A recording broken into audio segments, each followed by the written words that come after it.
If your Mazda 6 Apple CarPlay keeps disconnecting or refuses to launch, here is how to troubleshoot the connection in under 3 minutes.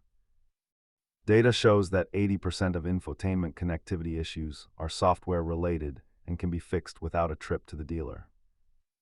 Let us start by isolating the most common points of failure in your system. Start by swapping your cable, performing a soft reset of the infotainment unit, and repairing your device to clear corrupted cache data.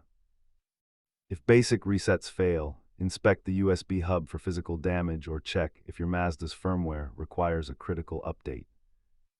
Sometimes the issue is on your phone. Ensure Siri is active and check that USB restricted mode is not blocking the connection. Try these home fixes first, but if the system remains completely unresponsive, you may need a dealer to perform a deep diagnostic scan.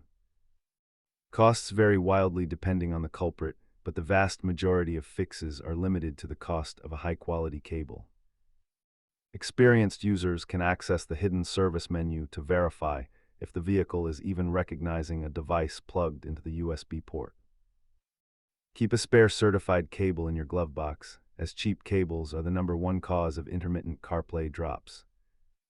Remember, always prioritize the simplest software solutions before you start dismantling your dashboard or replacing expensive hardware components.